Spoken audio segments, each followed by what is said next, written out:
The wedding was arranged in less time than it took the town to finish gossiping about it, which was exactly why everyone came. No one expected love and no one pretended otherwise. Caleb Rowe stood at the front of the courthouse, with dust on his boots and a ranch that was bleeding money, waiting to marry the chief's daughter that people only whispered about when they thought she couldn't hear.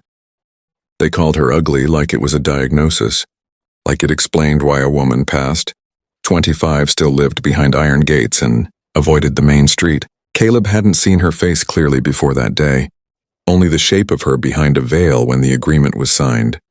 Land access, water rights, debt relief, that was the deal. The chief needed a husband who wasn't afraid of work or politics, and Caleb needed his ranch not to die.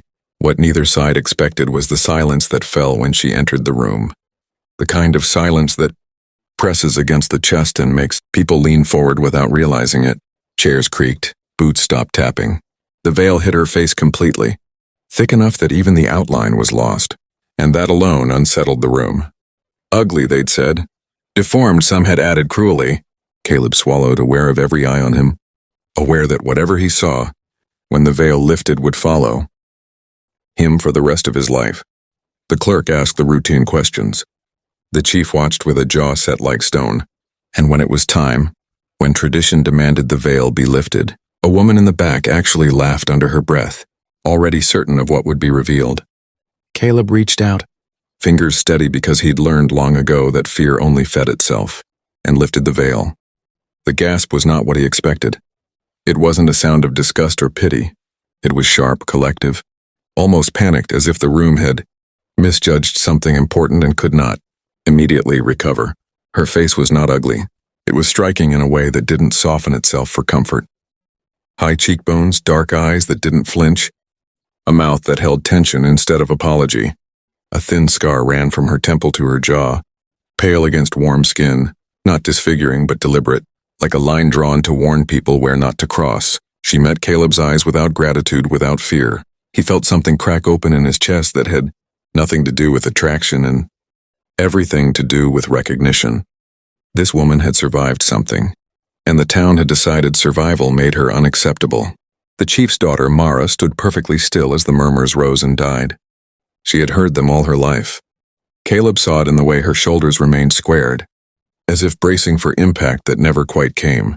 When the clerk stumbled through the rest of the ceremony, hands shaking, Caleb said his vows clearly, loudly, not for show but because he suddenly wanted everyone to hear that he was not embarrassed, not coerced into silence. When he kissed her, it was brief, respectful, and real. Someone dropped a hat, someone else swore quietly. Outside, the sun burned down on the courthouse steps, and Mara exhaled for what felt like the first time in years. The drive to the ranch was long and quiet. Dust rose behind the truck, stretching into the horizon like a question neither of them was ready to answer. Caleb finally spoke, not looking at her as he steered. He said he knew this wasn't a romance, that he wouldn't pretend otherwise, but he would not treat her like a favor owed or a secret to hide. Mara listened, eyes on the road ahead, and told him she didn't need kindness as charity, only respect as currency. She explained the scar without emotion, a childhood accident made worse by panic in a town that preferred a simple story. Ugly was easier than complex. Hidden was easier than wrong.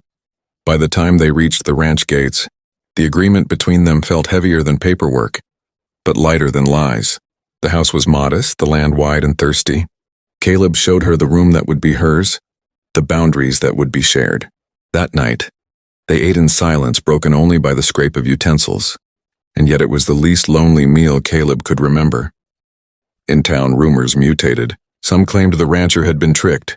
Others insisted the chief had forced him. A few, shaken by their own reaction, said nothing at all. None of them slept well, because the image of Mara's uncovered face refused to match the story they'd rehearsed for years. By morning, reality arrived with work.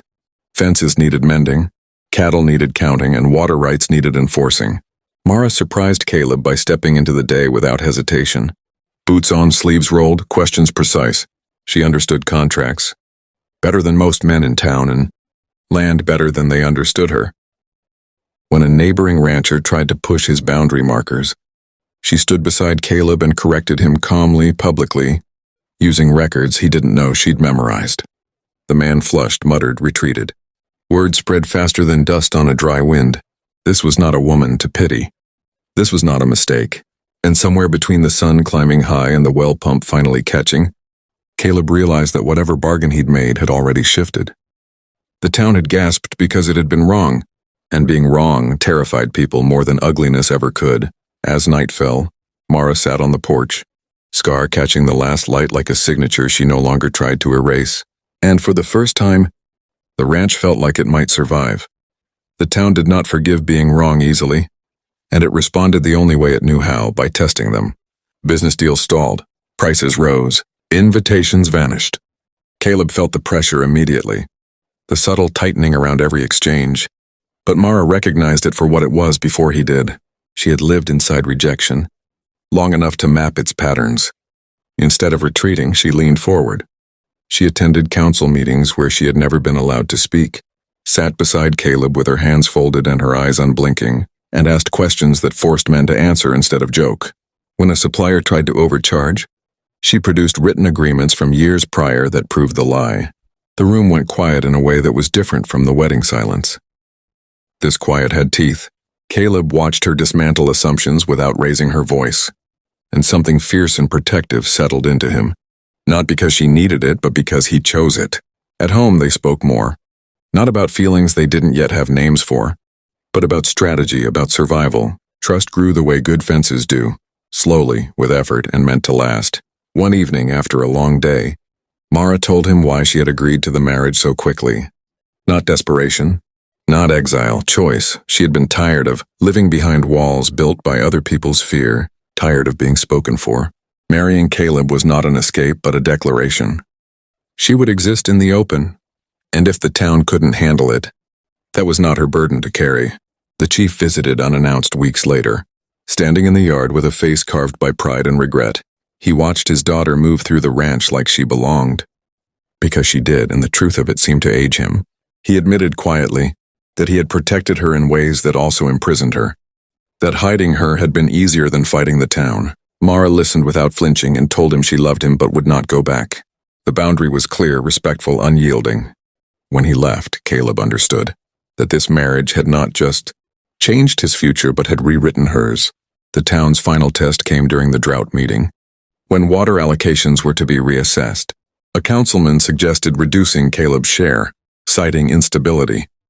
The room murmured approval, old habits resurfacing. Mara stood. She spoke of land stewardship, of shared survival, of records and rain patterns and agreements signed long before any of them held power. She spoke of fairness without pleading. When she finished, the room was silent again, and this time the silence bowed. The vote failed. Caleb's water remained. Something else shifted too, unseen but permanent. At home that night, the air between them changed. Not suddenly, not dramatically, but with the quiet certainty of something earned. Caleb reached for her hand, not as a gesture of obligation, but because it felt right. Mara let him, her grip firm, grounding. They did not rush into declarations or promises.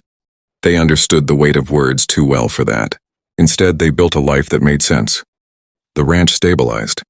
The town adjusted. Children stopped staring and started asking questions. The scar on Mara's face became unremarkable, then invisible, not because it faded, but because it no longer carried a story people could use against her. When someone new arrived and repeated the old word under their breath, they were corrected swiftly without anger. Ugly no longer fit. It never had. Years later, when the courthouse hosted another wedding and someone mentioned the gasp from long ago, the story had changed. People said it was surprise at strength, at beauty that refused permission.